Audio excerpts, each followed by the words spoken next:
የፋኖ ኃይሎች በወሎ ቤተ አማራ ዳውንት ወረዳን ሙሉ በሙሉ ሲቆጣጠሩ የወረዳው መቀመጫ በሆነችው ኮርባ ከተማ ዙሪያ የነበሩ ያጋዙ ኮንክሪት ምሽጎች ተሰብረዋል። የከተማዋ ትልቁ እስር ቤትም ተሰብሯል። በሌላ በኩል በሸዋ ምድር በከባድ ትንቅንቅ ላይ የሚገኙት የፋኖ ኃይሎች በአገዛዙ 103ኛ ኮማንዶ ክፍለ ጦር ላይ ልዩ ኦፕሬሽን ሲፈጽሙ በጎጃም የጀነራል መሐመድ ተሰማ አንደኛው የሾተር መሳሪያ ተኳሽ ኮብልሏል። በጎንደር አዳዲስ የውጊያ ግንባሮች ተከፍተዋል። ቀዳሚ ግንባር መረጃዎቻችን ናቸው። በጦርነት ዝግጅት መሃል የሚገኘው ህወሓት አወዛጋቢ በጀት አጸደቀ። በሌላ በኩል የህወሓት አመራሮች የድሮን ጥቃት ሊሰነዘር ይችላል በሚል ስጋት በድብቅ ስብሰባ እያካሄዱ መሆኑን ምንጮች ጠቁመዋል። የአማራ ልሂቃን ወደ ትግራይ ልሂቃን ጥብቅ ያሉትን መልእክት አስተላልፈዋል። በዝርዝር ይደመጣል። ከሱዳን ወደ ኢትዮጵያ ግዛት የገባውን ጦር ወቅታዊ እንቅስቃሴ የሚተነትን መረጃ ወጥቷል። በሌላ በኩል የሱዳን ብሔራዊ ጦር ካርቱምን ከኤል ኦቤይድ የሚያገናኘውን ዋና መንገድ ሙሉ በሙሉ መቆጣጠሩን አስታውቋል። የዋናው መንገድ መያዝ የውጊያ ሚዛኑን ያዛባዋል ተብሏል። ለሰዓቱ የመረጥንላችሁ ቀጠናዊ ዜና ትንታኔያችን ነው። ሰላም ጤና ይስጥልን ውድ የጣና ቲቪ ተከታታይ ቤተሰቦቻችን፣ አብራችሁን ስትቆዩ እነዚህንና ሌሎች ዝርዝር መረጃዎችን ታደምጣላችሁ። አክብሮታዊ ግብዣችንን በማስቀደም ወደ ሰዓቱ ዜናና መረጃዎቻችን እናመራለን። የፋኖ ኃይሎች በወሎ ቤተ አማራ ዳውንት ወረዳን ሙሉ በሙሉ ሲቆጣጠሩ በሸዋ ምድር በከባድ ትንቅንቅ ላይ እንደሚገኙ ተሰምቷል። የአማራ ፋኖ ብሔራዊ ንቅናቄ ወሎ ቤተ አማራ ሚኒሊክ ዕዝ የ106ኛ ኮር 31ኛ ሰንጥቅ ክፍለ ጦር ዳውንት ወረዳን ሙሉ ለሙሉ መቆጣጠሩን የፋኖ ምንጮች ለጣና ዘጋቢ አረጋግጠዋል። ፋኖ በዛሬው ዕለት ዳውንት ወረዳን ካገዛዙ ሰራዊት ሙሉ በሙሉ በማጽዳት መቆጣጠር ሲችል የአገዛዙ ሰራዊት ደግሞ መዋቅሩን አፈራርሶ ተበታትኖ ሸሽቷል ነው የተባለው። የዳውንት ወረዳ መቀመጫ በሆነችው ኮርባ ከተማ ዙሪያ የነበሩ ያገዛዙ የኮንክሪት ምሽጎችን ጭምር በመስበርና በርካታ የብልጽግና ኃይሎችን ሙትና ቁስለኛ በማድረግ ከተማዋን መቆጣጠር የቻሉት የፋኖ ኃይሎችም በከተማ ከፋኖ ጋር ግንኙነት አላችሁ በሚል ታስረው የነበሩ የፖለቲካ እስረኞችን ነጻ ማውጣታቸው ተሰምቷል። በአሁኑ ሰዓት ኮርባ ከተማ ብቻ ሳትሆን የዳውንት ወረዳ ሙሉ በሙሉ በፋኖ ኃይሎች ቁጥጥር ስር እንደሚገኝ የጣና የግንባር ዘጋቢ ከስፍራው አረጋግጧል። በርካታ ያገዛዙ የሚኒሻና የፖሊስ አባላቶች በፋኖ ሲማረኩ፣ ቀሪዎቹ በጨጎማና ወተዩ ቆላማ ቀበሌዎች ተበታትነው ሸሽተዋል ነው የተባለው። በተያያዘ የሚኒሊክ ዕዝ የ102ኛ ኮር አሃዶች ከትላንት ንጋት 12 ሰዓት ጀምሮ በቆቦ ወረዳ ከሮቢት ከተማ በቅርብ ርቀት በሚገኙ አሚድና መጅሎ 036 ቀበሌ በሚገኝ ያገዛዙ ጦር ጥቃት ሰንዝረዋል። ጥቃቱን የፈጸሙት የ102ኛ ኮር አሃዶች ያገዛዙ ጦር ከወልዲያ ከተማና ሐራ ከተማ መነሻውን በማድረግ ጀነራል አሰፋ ቸኮልን ጨምሮ ወታደራዊ ከፍተኛ አመራሮች በመያዝ ወደ ቆቦ ከተማ ለማለፍ በጉዞ ላይ ያለ ነው። በተጨማሪም ያገዛዙ ጦር ለጀባ ካራዱም ከተማ ወታደራዊ ካምፕ መነሻውን በማድረግ አንድ ዙ 23 አየር መቃወሚያ መሳሪያ በመያዝ ከወልዲያና ሐራ ከተማ ወደ ቆቦ የሚመጣውን የልኡካን ቡድን ለመቀበል 036 መጅሎ ቀበሌ በተመሳሳይ ሁኔታ በጉዞ ላይ ያለ የ102ኛ ኮር አሃዶች ወታደራዊ ገዥ ቦታዎችን በመያዝ በወሰዱት ጥቃት መቋቋም ባለመቻሉ ሙሉ በሙሉ ወደ ኋላ ለማፈግፈግ መገደዱ ታውቋል። በ102ኛ ኮር የሰራዊት አባላት የተጀመረው የደፈጣ ውጊያ ባህሪውን በመቀየር ወደ መደበኛ ውጊያ ተቀይሮ ያገዛዙ 58 የሰራዊት አባላት ሲደመሰሱ 17 የሚሆኑት ደግሞ በሞትና በህይወት መካከል ወደ ወልዲያና ቆቦ ሆስፒታል ገብተዋል ነው የተባለው። የ102ኛ ኮር አሃዶች ከላይ የተጠቀሱትን ከተማና ቀበሌዎችን በመቆጣጠር ነጻ ቀጠናዎችን በማስፋት ላይ መሆናቸው በግንባር መረጃው ላይ ተመላክተዋል። አድማጭ ተመልካቾች ከዚህ በመቀጠል በዚሁ የወሎ ቤተ አማራ የውጊያ ቀጠናዎች የቀጠሉ አፍላ የውጊያ መረጃዎችን ጨምሮ የሸዋና ጎንደር የግንባር መረጃዎችን ዘጋቢያችን ወደሚያደርሰን መረጃ እንሻገራለን። ሰላም ጤና ይስጥልን አድማጭ ተመልካቾች እንደምን አላችሁ? በወሎ ቤተ አማራ አገዛዙ በርካታ ከተሞችን በፋኖ እየተቀማ ይገኛል። ዳውንት ወረዳ ሙሉ በሙሉ በፋኖ ቁጥጥር ስር ስትሆን ከሰሜን ወሎ ራያ ቆቦ እስከ ደቡብ ወሎ ሸዋ ድንበር ከላላ ወረዳ ድረስ ከባድ ትንቅንቅ እየተደረገ ነው። በርካታ ከተሞች በፋኖ ቁጥጥር ስር ገብተዋል አሊያም ከበባ ውስጥ ናቸው። በሸዋ ቀጠናም ለቀናት የዘለቀ ከበባ ሲሰበር ወሳኝ ከተሞች በፋኖ ሲያዙ አርማንያ ከተማ ላይ ከባድ የደፈጣ ጥቃት ተፈጽሟል። በጎንደር ከአንድነቱ ማግስት አገዛዙ ከወረዳዎች እየለቀቀ ሲሆን እስቴ ተራሮች ከፍተኛ ውጊያ ተካሂዶ በርካታ ያገዛዙ ኃይል ላይ ከፍተኛ ኪሳራ ደርሰዋል።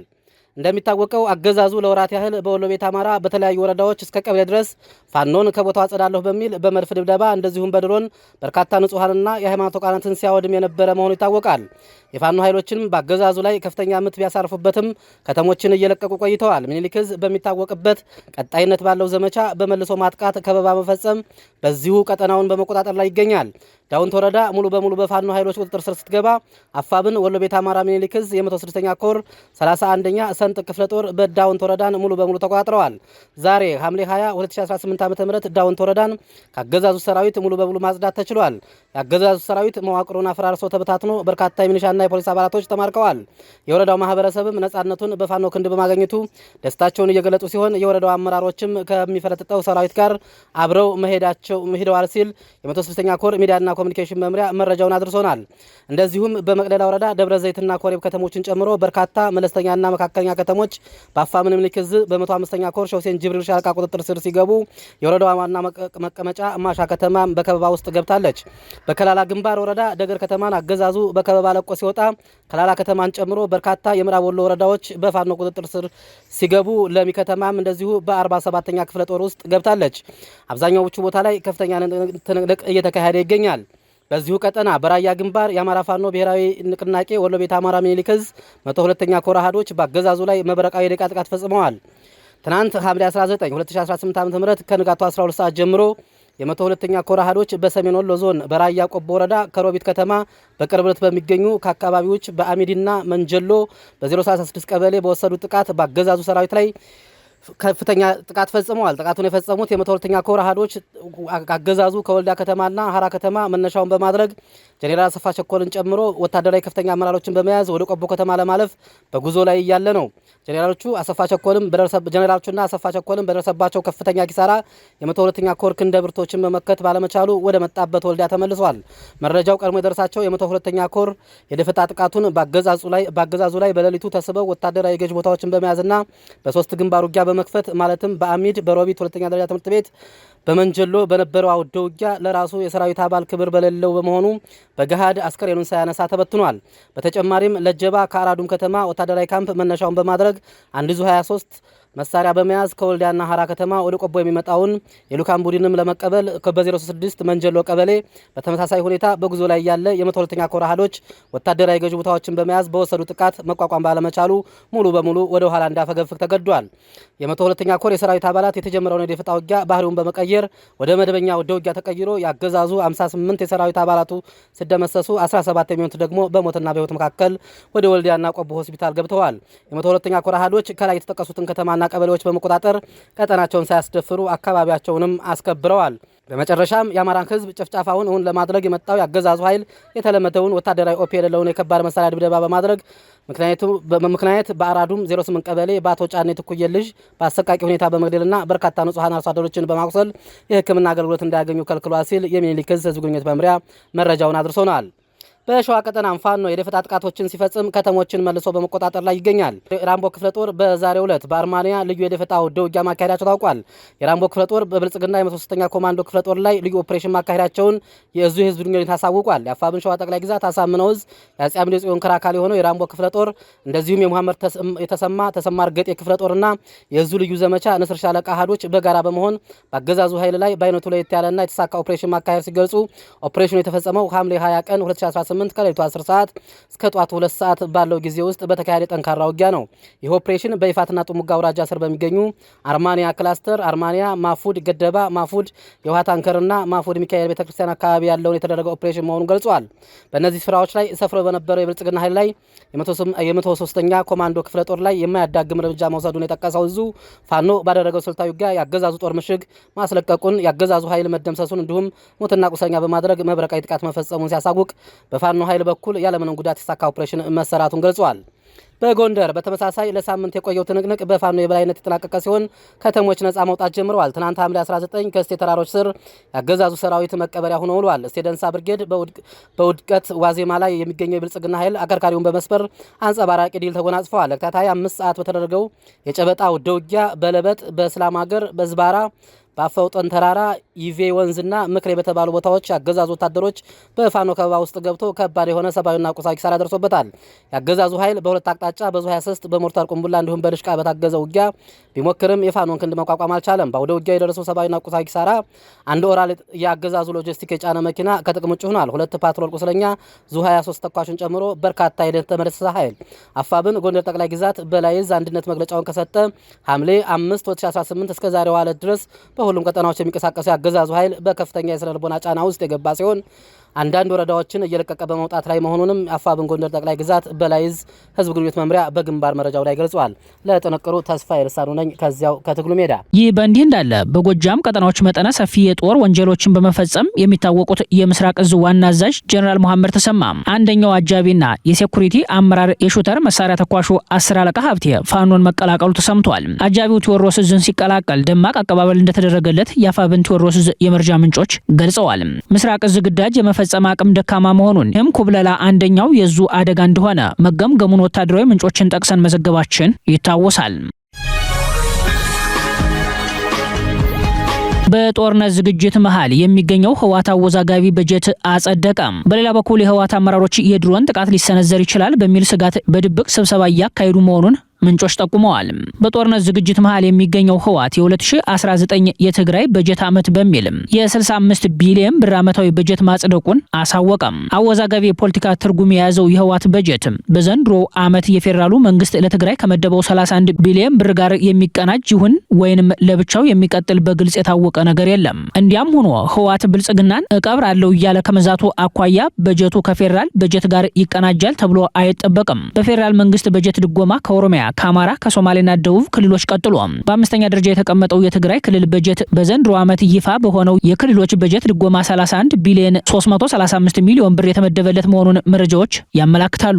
ይህ በጀት ለ2019 በብልጽግና በኩል የተያዘ ሲሆን አሁን ባለው ሁኔታ ምንም አይነት የመደበኛና የካፒታል በጀት ፍሰት የሌለ ሲሆን ለቀጣዩ ዓመት በብልጽግና የታቀደው በጀት የሰላም ሁኔታ እስካልተፈጠረ ድረስ ለፕሮፓጋንዳ ዓላማ ከመዋል ውጭ በጀቱ የሚተላለፍበት እድል ያለ አይመስልም የሚሉት የፖለቲካ ታዛቢዎችም ህወሓት በግሉ ያጸደቀው የ65 ቢሊዮን ብር በጀት ከትግራይ የውስጥ አቅም በዋናነት በወርቅ ሽያጭ ለመሸፈን የታቀደ ሊሆን እንደሚችል ይናገራሉ። እንዲያም ሆኖ የጥሬ ገንዘብ እጥረት ፈተና የሆነበት ህወሓት በጀቱን በየትኛው የብር ኖት ሊያስተዳድረው እንደሚችል የታወቀ ነገር የለም። ህወሓት ወደ ዋናው ጦርነት ለመግባት 11ኛው ሰዓት ላይ በሚገኝበት በዚህ ወቅት ጦርነቱ ሲቀሰቀስ ይገጥመኛል ያለውን የጥሬ ገንዘብ ወይንም የካሽ እጥረት ችግር ለመቅረፍ በሚል ከወዲሁ ከፍተኛ መጠን ያለው ገንዘብ ወደ ኤርትራ መገበያያ ናቅፋና ወደ ሱዳን መገበያያ ፓውንድ እንዲሁም ወደ ዶላር እየቀየረ እንደሚገኝ ከሰሞኑ የውስጥ መረጃ ምንጮችን ጠቅሰን መዘገባችን ይታወሳል። የህወሓት 2019 ዓ.ም የ65 ቢሊዮን ብር አወዛጋቢ በጀት ማጽደቅ ፖለቲካዊ አንድምታ ትግራይን ወደ ራስ ገዛ አስተዳደር የመምራት ልምምድ አመላካች እንደሆነ የፖለቲካ ታዛቢዎች አስተያየታቸውን ይሰጣሉ። በሌላ በኩል የህወሓት ከፍተኛ አመራሮች የድሮን ጥቃት በመስጋት መደበኛ ስብሰባዎቻቸውን በድብቅ የመሬት ውስጥ ቦታዎች እያደረጉ መሆኑ ተሰምቷል። ይህ እርምጃ የህወሓት አመራሮችን ደህንነት ለማረጋገጥና ከአየር ላይ የሚሰነዘር ወታደራዊ ጥቃትን ለመከላከል ያለመ መሆኑ በወታደራዊ መረጃው ላይ ተመላክቷል። ከዚህ ጋር ተያይዞ የካቢኔና የምክር ቤት ስብሰባዎች በከፍተኛ ሚስጥራዊ የመሬት ውስጥ የደህንነት ቦታዎች ውስጥ እየተካሄዱ ነው ተብሏል። ጂፒኤስ ወይንም በአካባቢ ላይ የተመሰረቱ የስልክ ግንኙነቶችን ወደ ውጭው ዓለም በማስተላለፍ ከፍተኛ የቴክኖሎጂ ጥንቃቄዎችን ለማድረግ እየሞከሩ መሆናቸውም ተጠቁሟል። በጉዳዩ ላይ ተጨማሪ መረጃ የሰጡት የህወሓት ጽሕፈት ቤት ኃላፊ ፈትለወርቅ ገብረ እግዚአብሔር ነዋሪዎች ሊሰነዘር ከሚችል የድሮንና የሚሳኤል ጥቃት ራሳቸውን እንዲደብቁ ጥሪ አቅርበዋል። ፖለቲከኛዋ በወታደራዊ አቅማቸው የዳበሩና የበለጸጉ አገራት የድሮን እና የሚሳኤል ጥቃቶችን ሙሉ በሙሉ መከላከል እንደማይችሉ ጠቅሰው ነገር ግን በእነዚህ ሀገራት በዜጎች ላይ ብዙም ጉዳት የማይደርሰው ጠንካራ የሲቪል መከላከል ዘዴን ስለሚጠቀሙ ነው ሲሉ በቀጣዩ ጦርነት የአየር ኃይል ጥቃቶች ላይ ሊደረጉ የሚገባቸውን ጥንቃቄ ለተሰብሳቢው አስረድተዋል። ፈትለወርቅ በዚሁ መድረክ ጦርነቱ በሚጀመርበት ሰዓት ሲቪል መከላከል የተሰኘ የትግል ስልት እንደሚተገበር አመላክተዋል። እንደ ፈትለወርቅ ማብራሪያ ብልጽግና የአየር ኃይል አቅሙን በሰፊው ይጠቀማል። እኛ በተቻለን አቅም ድሮንን በጸረ ድሮን ተዋጊ አውሮፕላኖችን በጸረ አውሮፕላን ለመከላከል እንሞክራለን ያሉት ፈትለወርቅ አክለውም ሁሉንም ተከላክለን አንዘልቀውም። ከሰሞኑ እንዳየነው እንኳን እኛ እስራኤልን ብትሆን ሁሉንም የኢራንን ድሮንና አውሮፕላን መከላከል አልቻለችም። በመሆኑም እናንተ የራሳችሁን መከላከል ማድረግ አለባችሁ ሲሉ የሲቪል መከላከል የቀጣዩ ጦርነቱ ዋና የትግል ስልት እንደሚሆን ከወዲሁ አመላክተዋል። የትግራይ ህዝብ ሊመጣ ያለውን አደጋ ለመቀነስ የወታደራዊ መሳሪያዎችን ምልክት ወይንም የድሮን ድምጽ በሚሰማበትና በሚያይበት ጊዜ በራሱ መንገድ ጥንቃቄ በተሞላበት ሁኔታ እንዲደበቅና ራሱን ከጥቃት እንዲጠብቅ አዲስ መመሪያ ያስተላለፉት እኒህ ፖለቲከኛ ለእርሳቸውና ለጓዶቻቸው ከመሬት በታች በተቆፈረ የደህንነት ቦታ ጥብቅ የተባሉ ስብሰባዎችን በማድረግ ላይ እንደሚገኙ ተመላክቷል።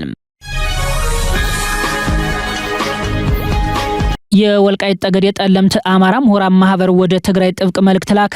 ማህበሩ ለትግራይ ልሂቃን ምሁራንና የተቃዋሚ ፖለቲካ መሪዎች 4 ወሳኝ ጉዳዮችን እንዲያከብሩ ጠይቋል። የወልቃይት ጠገዴ ጠለምት አማራ ምሁራን ማህበር የኢትዮጵያን ሀገረ መንግስት አንድነት አደጋ ላይ የሚጥለውን የህወሓት ቡድን በጋራ እንታገል ሲል ለትግራይ ልሂቃን ምሁራንና የተቃዋሚ ፖለቲካ መሪዎች ጥሪ ማቅረቡን አስታውቋል። ማህበሩ በትናንትናው ዕለት ባወጣው መግለጫ ህወሓት ቀደም ሲል በሰሜን በጌምድርና በወሎ ክፍለ ሀገር ስር የነበሩትን ወልቃይት ጠገዴ ጠለምትና ራያን በጉልበት በመጠቅለል ባለፉት 30 ዓመታት በአማራ ተወላጆች ላይ ከባድ ግፍ፣ የዘር ማጥፋትና የጅምላ ጭፍጨፋ ፈጽሟል ብሏል። ከዚህ ከህወሓት ወረራ ነጻ የወጣው የአካባቢው ማህበረሰብ ከተከዜ ወንዝ ማዶ ያለውን የትግራይ ማንነትና ወሰን እንደሚያከብር ሁሉ ከትግራይ በኩልም የአማራ ማንነትና ወሰን ሊከበር እንደሚገባ ማህበሩ በጥብቅ ያሳሰበ ሲሆን ከትግራይ የሚመጣን መልካም ጎረቤት እንጂ የህወሓትን አስተዳደር ፈጽሞ እንደማይቀበል አስታውቋል። አሁን ባለው ተጨባጭ ሁኔታ ከትግራይ ልሂቃን ምሁራንና የተቃውሞ ፖለቲካ መሪዎች በትንሹ የሚከተሉት ኃላፊነቶች ይጠበቃሉ ያለው የወልቃይት ጠገዴ ጠለምት አማራ ምሁራን ማህበር፣ አንደኛ ህወሓት በወልቃይት ጠገዴና ጠለምት የአማራ ተወላጆች ላይ ለፈጸመው የዘር ማጥፋት ወንጀል እውቅና መስጠትም።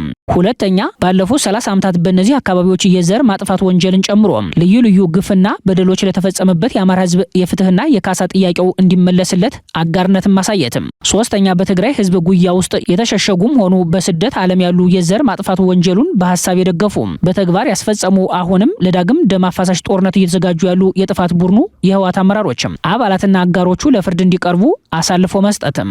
አራተኛው ወልቃይት ጠገዴ ጠለምትና ራያ በታሪክ የአማራ ግዛት መሆናቸውን ድህረ 1983 በጉልበት ተነጥቀው ተወስደው እንደነበሩ አምኖ መቀበል የሚሉት መሆናቸውን በአቋም መግለጫው ላይ አመላክቷል። ማህበሩ መግለጫውን ሲቀጥል የወልቃይት ጠገዴ ጠለምትና ራያ አማራ አስተዳደራዊ ፍላጎቱን በተመለከተ ትላንትም ሆነ ዛሬ ቃሉ አንድ ነው ያለ ሲሆን ማንነታችን አማራ ነው፣ አስተዳደራዊ ፍላጎታችን በአማራ ክልል ስር መስተዳደር ነው የሚለው ህዝባዊ መሰረት ያለው ጥያቄ ሊከበር ይገባል ብሏል። ማህበሩ አክሎም የትግራይ ህዝብና ልሂቃን ችግሩን ውጫዊ ከማድረግ ይልቅ ወደ ውስጥ በመመልከት ግማሽ ክፍለ ዘመን በላዩ ላይ የተጫነውን ህወሓት ኦዲት ሊያደርጉት እንደሚገባ አሳስቧል። የትግራይ ተወላጆች በስማቸው የሚደረገውን የጦርነት ዝግጅት በስሜ አይደረግም በማለት በተግባር እንዲቃወሙና ከአማራ ህዝብ ጋር በጋራ በመቆም ታሪካዊና ሞራላዊ ኃላፊነታቸውን እንዲወጡ ማህበሩ ጥሪውን ያቀረበው የህወሓትን የመገንጠል እሳቤ ከመሰረቱ ተንትኖ በመቃወም ነው። ከሰሞኑ ራሱን ሳልሳዊ ወያኔ ብሎ የሚጠራው የትግራይ ፓርቲ በብልጽግናና በህወሓት መካከል ሊቀሰቀስ ጫፍ ላይ የደረሰውን ጦርነት በጋራ ለመከላከል በሚል ለአማራ ልሂቃን በደብዳቤ ጥሪ ማቅረቡ ይታወሳል። የፓርቲው አነጋጋሪ ጥሪ ለአማራ ልሂቃን ሲል በጻፈው ደብዳቤ ላይ የአማራ ታሪካዊ ርስቶች ለትግራይ እንዲሰጡ የሚጠይቅ መሆኑን መዘገባችን አይዘነጋም። ፓርቲው ምዕራብ ትግራይ ሲል የጠራው የወልቃይት ጠገዴ የአማራ ታሪካዊ ርስት ለትግራይ ይመለስና ጦርነት ይቁም ሲል ጠይቋል። እንዲህ ላለው ጥያቄ ከአማራ ልሂቃን ተገቢው ምላሽ በወልቃይት ጠገዴ ጠለምት አማራ ምሁራን ማህበር በኩል የተሰጠው ሲሆን የፖለቲካ ታዛቢዎች እንደሚሉት የሶስተኛው የወያኔ ትውልድ ፓርቲ ያቀረበው ጥያቄ ያንተ የኔ ነው የኔ ግን የኔ ነው የሚል የብልጣብልጥ መንገድ ነው። በአማራ ልሂቃን በኩል የተሰጠው ምላሽ ደግሞ እኛ የእናንተን ትግራዊ ማንነትና ወሰን እንደምናከብረው ሁሉ እናንተም የእኛን አማራዊ ማንነትና የተከዜ ወሰን ልታከብሩ ይገባል የሚል ነው። በተጨማሪም የወልቃይት ጠገዴና ጠለምት አማራ ህዝብ እንኳንስ ኢትዮጵያዊ ዜግነት ከሚጋራቸው ህዝቦች ቀርቶ ከጎረቤት ሀገራት ወንድም ህዝቦች ጋርም በሰላም በፍቅርና በመከባበር መኖር የሁል ጊዜ ምርጫው የጥንት ታሪኩም አካል ነው ሲል የገለጸበት አውድም የአማራ ጎረቤት ከሆኑት ከኤርትራ እና ሱዳን ጋር ሰላማዊ ግንኙነት እንደሚፈልግ ለቀጠናው መረጋጋትና ውህደት ያለውን በጎ ምኞት ያመላከተበት ሆኖ ታይቷል። ከሱዳን ወደ ኢትዮጵያ ግዛት የገባውን ጦር ወቅታዊ እንቅስቃሴ የሚተነትን መረጃ ወጣ። በሌላ በኩል የሱዳን ጦር ካርቱምን ከኤል ኦቤድ የሚያገናኘውን ዋና መንገድ ሙሉ በሙሉ መቆጣጠሩን አስታውቋል። የሱዳን ብሔራዊ ጦር ኃይል ከመዲናዋ ካርቱም ተነስቶ በተፋላሚው የፈጥኖ ድራሽ ኃይሎች ከበባ ውስጥ ወደምትገኘው ኤል ኦቤድ ከተማ የሚወስደውን ዋና መንገድ መስመር ሙሉ በሙሉ መቆጣጠሩን ገለጸ። እሁድ ዕለት በሱዳን ብሔራዊ ጦር ኃይል ቁጥጥር ስር የገባው አልሳዳራት የተሰኘው ዋና አውራ ጎዳና ለጀነራል አልቡርሃን ጦር ወታደሮቹን ስልታዊ መሳሪያዎችን የነዳጅና የሎጂስቲክስ አቅርቦቶቹን በቀላሉ ለማንቀሳቀስ የሚረዳው ሲሆን አርኤስኤፍ የሰሜን ኮርዶፋን ግዛት ዋና ከተማ የሆነችውን ኤል ኦቬድን ለመቆጣጠር የሚያደርገውን ግስጋሴ የሚያግድ ነው ተብሏል። በከተማዋ ውስጥ ግማሽ ሚሊዮን ገደማ የሚሆኑ ዜጎች ተከበው የሚገኙ ሲሆን ነዋሪዎቹ ለአርኤስኤፍ የድሮን ጥቃቶች በመጋለጣቸው አሰቃቂ የሰብአዊ እልቂት አደጋ ማንዣበቡን የተባበሩት መንግስታት ድርጅት አስታውቋል። የሱዳን ብሔራዊ ጦር ባወጣው መግለጫ መሰረት አውራ ጎዳናውን ተቆጣጥሮት ከነበረው የአርኤስኤፍ ኃይል ጋር ለ2 ቀናት ያህል ከተካሄደው ከፍተኛ ውጊያ በኋላ በካርቱምና በኤል ኦቬድ መካከል የሚገኙ በርካታ ከተሞችና መንደሮችን መልሶ መቆጣጠር ችሏል። በሌላ በኩል ባለፉት 2 ሳምንታት ውስጥ በርካታ የፈጥኖ ደራሽ ኃይሉ ወታደሮች ከሱዳን ወደ ሊቢያና ኢትዮጵያ መንቀሳቀሳቸውን ዳርፉር 24 ዘግቧል። በሺዎች የሚቆጠሩ የፈጥኖ ደራሽ ኃይሉ ወታደሮች በኒያላ ዓለም አቀፍ አውሮፕላን ማረፊያ በኩል ወደ ኢትዮጵያና ሊቢያ መጓጓዛቸውን ዘገባው አመላክቷል። 3 ወታደራዊ ምንጮችን ጠቅሶ ዳርፉር 24 በሰራው ዘገባ በሺዎች የሚቆጠሩ ወታደሮች ወደ ሊቢያና ኢትዮጵያ የተጓጓዙት ለተጨማሪ ውትድርና ስልጠና ነው። እነዚህ የፈጥኖ ደራሽ ኃይል ተዋጊዎች ከስልጠና በኋላ ከኢትዮጵያ ሱዳን ድንበር አጠገብ በምትገኘው ብሉ ናይል ግዛት ውስጥ እንደሚሰማሩ መረጃው አክሏል። በተጨማሪም ፈጥኖ ደራሽ ኃይሉ እነዚህን ተዋጊዎች በዳርፉር ግዛትም ለማሰማራት ማቀዱ ተነግሯል። በኒያላ ከተማ ውስጥ በ3 ካምፖች በመንግስትና ህዝብ ተቋማት ውስጥ ቀደም ሲል ተሰብስበው የነበሩ በሺዎች የፈጥኖ ደራሽ ኃይል ምልምሎች እንደነበሩ ዘገባው ሲገልጽ ባለፉት 2 ሳምንታት ግን ምልምሎቹ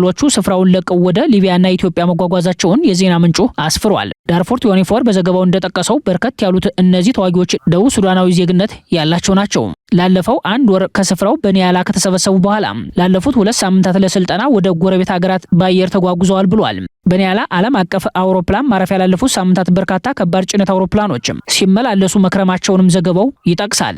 በቀን 2 ጊዜ ምልልስ እንደነበር የዓይን እማኞችን ጠቅሶ ዘገባው አመላክቷል። ከዚህ ቀደም ፈጥኖ ደራሽ ኃይሎች መሰል ምልመላና ስልጠና በጎረቤት ሀገራት ማድረጋቸውና የሰለጠኑትን ወደ ጦር ሜዳ ማስገባታቸው ተጠቅሶ ነበር።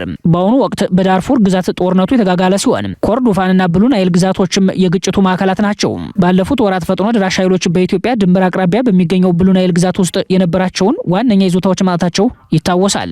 የሱዳን ጦር የግዛቱን ቁልፍ ስፍራዎች ከፈጥኖ ደራሽ ኃይሎች መልሶ መንጠቅ ችሏል። ይህንን ተከትሎ ፈጥኖ ደራሽ ኃይል አዲስ ስምሪትና ሰፊ ወታደራዊ ዝውውር እያደረገ ይገኛል። የሱዳን ጦር ባለፉት ጥቂት ቀናት ድል እንደቀናው እየገለጸ ነው። ከሰሞኑ ስትራቴጂካዊ ከተሞችንና ወደ ካርቱም የሚወስድ ፍጥነት መንገድን መቆጣጠሩን ገልጿል። ከታላቋ ካርቱም ከተማ ኦምዱርማን ጋር የሚያገናኘውን 350 ኪሎ ሜትር የሚረዝመው ኤልሳዳራት ፍጥነት መንገድ ጦሩ መያዙን ሲገልጽ ባራ የተባለችውን ቁልፍ ከተማ መቆጣጠሩንም አውጇል። ደቡብ ሱዳንን ከካርቱም ጋር የሚያገናኘውን የፈጥኖ ደራሽ ኃይሎች የሎጂስቲክስ መስመር መቆጣጠሩንም ጦሩ አስታውቋል። የሱዳን ጦር ላለፉት 3 ዓመታት ፈጥኖ ደራሽ ኃይሎች በሰሜን ኮርዶፋን ያላቸውን ጠንካራ ይዞታ እያላላ መሆኑንም ገልጿል። የፈጥኖ ደራሽ ኃይሎች አሁን ላይ ኃይል መልሶ የማደራጀት ሂደት ውስጥ መሆናቸው ይነገራል። ከዚህ ቀደም ፈጥኖ ደራሽ ኃይል ተዋጊዎችን በኒያላ አውሮፕላን ማረፊያ በኩል ወደ ጎረቤት ሀገራት ኢትዮጵያ፣ ሊቢያ አጓጉዞ ካሰለጠነ በኋላ ወደ ብሉ ናይል ግዛት የማሰማራት ተግባር በግንቦት እና የካቲት ወሮች ላይ በወጡ የሮይተርስ ዓለም አቀፍ ምርመራ ዘገባ ጠቅሶ ነበር።